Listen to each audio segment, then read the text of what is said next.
tahu dengan sadar itu beda ya. Alima ya'lamu dengan arafa atau arifa ya'rifu beda ya. Jadi kalau tahu dan penuh kesadaran itu irfani. Mengetahui penuh kesadaran itu irfani.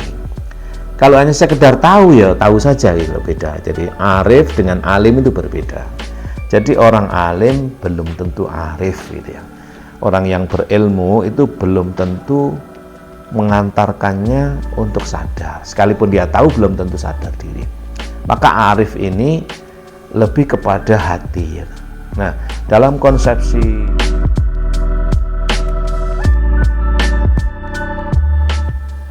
Assalamualaikum warahmatullahi wabarakatuh. Alhamdulillahi anzala ala abdihil kitaba wa lam yaj'al lahu iwaja. Asyhadu an la ilaha illallah wahdahu la syarikalah wa asyhadu anna Muhammadan abduhu wa rasuluh la nabiyya ba'dah. Allahumma shalli ala sayyidina Muhammad wa ala alihi wa ashabihi ajma'in. Amma ba'du, para pemirsa channel YouTube Yai Mim Official, selamat berjumpa kembali dengan saya Yai Mim, ngaji filsafat, tasawuf dan thariqah. Kesempatan kali ini saya ingin menjelaskan lagi ulang ya terhadap apa yang ditanyakan oleh salah satu mahasiswa yang sampai sekarang masih berkomunikasi dengan saya, yaitu tentang irfani, penjelasan sederhana maksudnya. Irfani, bayani, dan burhani. Para pemirsa yang saya cintai, istilah atau konsep atau epistemologi irfani, bayani, dan burhani, istilah ini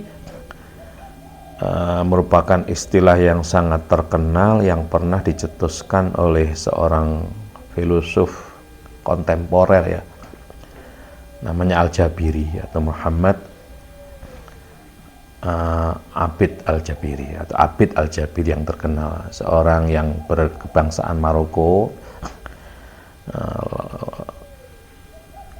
Belum lama beliau meninggal, pada tahun 2010 kalau tidak salah beliau meninggal, atau 2010 kalau nggak salah ya.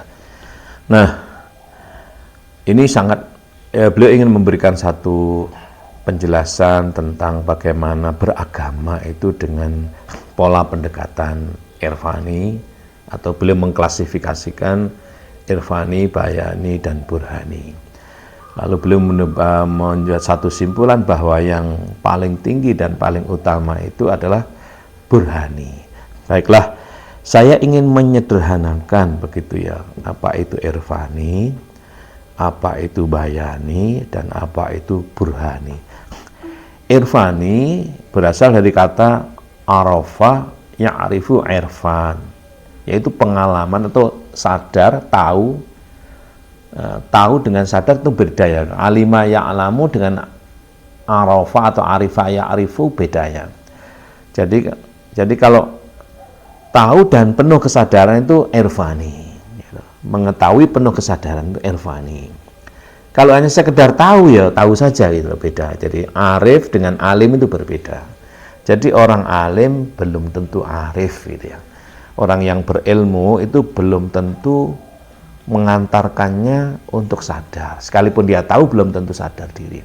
Maka arif ini lebih kepada hati.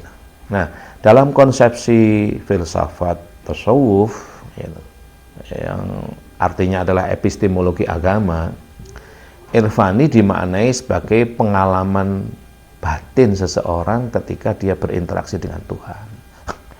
Mendapatkan rasa lah yang bersifat mistikal, yang bersifat mistikalistik.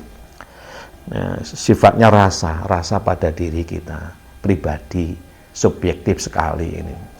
Sehingga sebenarnya seandainya orang itu hidup sendirian ya, tidak berdampingan dengan siapapun, ketika dia mendapatkan pengalaman beragama atau pengalaman berinteraksi dengan Tuhan yang disebut dengan irfan, itu sudah cukup nikmat dia sudah happy dan bahagia.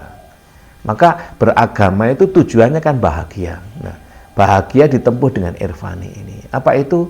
Melalui kalau dalam agama tertentu misalnya meditasi, kalau agama kita dengan tafakur dan tadakur, melalui sholat, melalui tahajud, melalui puasa dan lain sebagainya, lalu diperoleh satu pengalaman indah, nikmat, happy, bahagia, bertemu dengan Tuhan atau bersama Tuhan. Nah, pengalaman semacam ini disebut dengan irfani. Nah, kan dia sudah bahagia. Nah, oleh karena setiap individu orang itu tidak bisa hidup tanpa kehadiran orang lain, al-insanu madaniyun bitab'. Setiap diri manusia itu di dalam menjalani secara gharizahnya, secara naturalnya, secara tabiatnya itu madaniyun. Artinya dia itu disebut manusia manakala berinteraksi dengan manusia yang lain. Nah, ketika bermadani, ketika berinteraksi dengan orang lain inilah, maka dia diperlukan bayani. Bayani dalam hal ini adalah bahasa lah, ya. Atau kalau kita dengan pendekatan, dengan pengertian lain, kalau irfani itu pengalaman seseorang bertemu, berjumpa dengan Tuhan, dengan pengalaman ritualistiknya, kalau bayani itu pengalaman dia berdasarkan teks. Jadi ketika dia membaca fenomena alam, ya, membaca teks Al-Quran, lalu dia merasakan. Ya.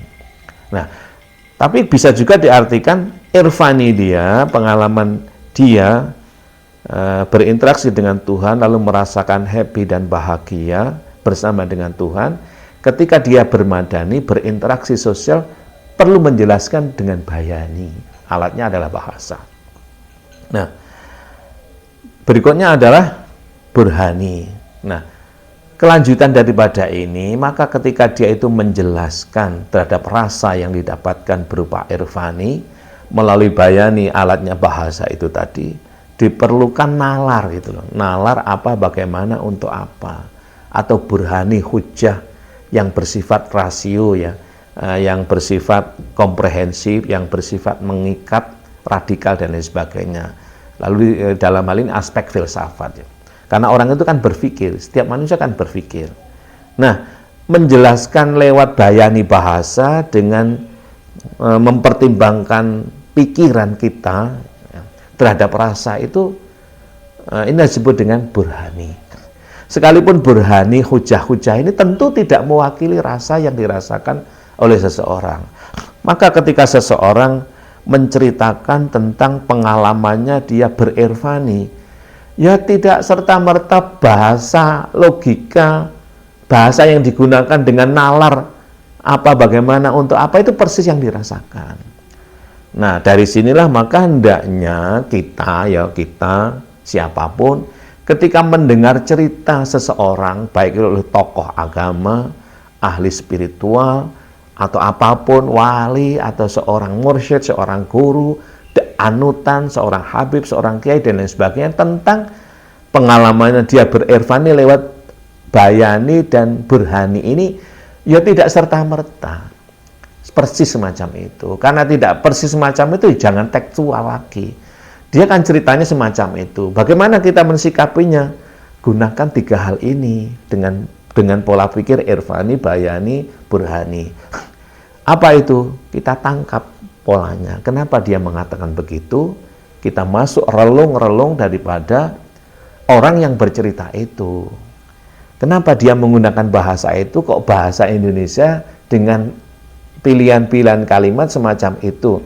Ya, mungkin subjeknya orang ini bahasanya yang biasa digunakan adalah Jawa Timuran, yang biasa digunakan Jawa Tengah, Jawa Baratan. Jawa Timuran pun masih dibagi-bagi, Madura, Madura luar negeri, Madura dalam negeri, ada Madura Pasuruan, ada Madura mana itu yang dekatnya Lumajang dan sebagainya, ada Blitaran, ada Tulungagungan, ada Kedirian, dan beda-beda bahasanya itu.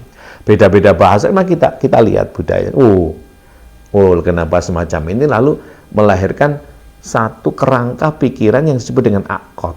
Itulah yang disebut dengan subjektivitasmu al-haqiqatu fil aqad la fit ta'rif.